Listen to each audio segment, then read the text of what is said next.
जय हरी शेतकरी मित्रांनो, उद्या PM किसान योजनेचा हप्ता बरोबर त्यांनी सांगितल्याप्रमाणे येणार आहे. आणि तुम्हाला सांगतो जवळपास PM किसान योजनेचा हप्ता हा रेग्युलर म्हणजे 12 महिन्यातले जे काही 3 हप्ते येतात का ते अगदी एकदम रेग्युलर येतात. मग आता त्याच योजनेच्या धर्तीवर नमो शेतकरी योजना चालू केलेली ही आपल्या महाराष्ट्र सरकारनं. मग या योजनेचे काय येत नाहीत बरं? आता तसं पाहिलं तर एप्रिल ते जुलै दरम्यानचा हप्ता आत्ता मिळायला पाहिजे. मात्र या अगोदरचाच हप्ता हा नमो शेतकरी महासन्मान निधी योजनेचा मिळालेला नाही आणि आता एप्रिल ते जुलै दरम्यानचा कधी मिळेल याचा काही भरोसा नाही. आणि तसं काय आपण भविष्य सांगित नाहीत, ह्या तारखेला येऊ शकतो त्या तारखेला येऊ शकतो, तो मिळायलाच पाहिजे असं आपलं म्हणणं आहे. कारण एक लक्षात घ्या, यावर्षी अल्निनोचं संकट आहे. गेल्या वर्षी भयानक पाऊस झाला म्हणून नुकसान झालं. यावर्षी आता आज 19 तारीख असून अजून पेरण्यासुद्धा नाहीत, म्हणजे शेतकऱ्यावर संकट आहे.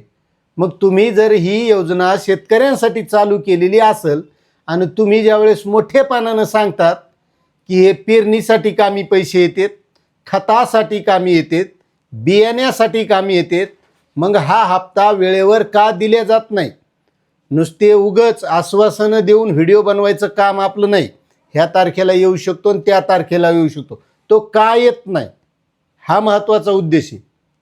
आणि यासाठीच आपलं वारंवार सांगणं असतं प्रत्येक व्हिडिओमध्ये की शेतकरी भावांनो, या प्रश्नावर आपण सगळे पक्ष राजकारण या गोष्टी सोडून आपण एक शेतकरी आहोत म्हणून एकत्र येणं गरजेचं आहे.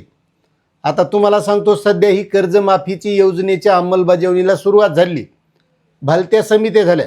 मुख्यमंत्र्याच्या अध्यक्षतेखाली वेगळी समिती, वित्त विभागाच्या अध्यक्षतेखाली वेगळं सचिवांच्या वेगळी समिती, त्याच्यानंतर मुख्य सचिवांच्या अध्यक्षतेखाली वेगळी समिती, पुन्हा जिल्हाधिकाऱ्याच्या अध्यक्षतेखाली वेगळी समिती.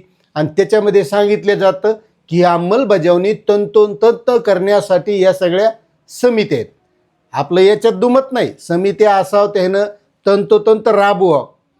पण जे काही निकष अटी नियम लावलेले आहेत, जर मला सांगा या सरकारच्या खरंच मनात होतं ही कर्जमाफी द्यायची, मग निकष लावायची काय गरज आहे बरं? आहे का काही? लय मोठेपण करायचं ना तर मग निकष लावायची गरज आहे का? पण मोठेपणही केलं नाही. तुम्ही पाहत असताना 2 जूनला GR निघाला, त्याच्यानंतर कुठं पत्रकार परिषद नाही, आम्ही अशी कर्जमाफी दिली, आम्ही तसं केलं, आम्ही असं केलं. नाहीतर तुम्ही पाहिलं असेल इतका गाजावाजा या सरकारचा असतो, आम्ही असं केलं, आम्ही तसं केलं, जसं काही ह्याने याच्या वैयक्तिक घरून दिले असंच वाटायला लागतंय जेव्हा जाहिरातबाजी सुरू होती. पण याची जाहिरातबाजी काऊन नाही माहिती आहे का? कारण ही कर्जमाफी 100% फसवी आहे. आता रोहित पवारांचं आंदोलन झालं, तिथं काय झालं? ते महाजन मंत्री आले, त्यानं आश्वासन दिलं आम्ही अशी बैठक लावू तशी बैठक लावू आणि तुम्ही तिथं तुमचे प्रश्न मुख्यमंत्र्यासमोर मांडा. आणि ती प्रवीण प्रदेशी त्यांच्या अध्यक्षतेखाली कर्जमाफीची समिती होती त्यांच्यासमोर मांडा आणि मग त्यामध्ये तोडगा निघेल. झालं, त्याला आश्वासन उपोषण सुटलं. आता त्यानं त्याचं प्रामाणिकपणे केलं असेल, ते शेतकऱ्यासाठी होतं म्हणून आपण त्यांच्यावर बोलतो. आणि ते जर त्याचं वेगळं उपोषण असतं तर आपल्याला काही घेणं देणं नव्हतं. कारण आपलं चॅनल हे फक्त शेतकऱ्यासाठी काम करतंय. त्याच्यानंतर आजचं उपोषण सुटलेलं रविकांत तुपकर यांचं बुलढाण्याचं, तिथंही काय झालं?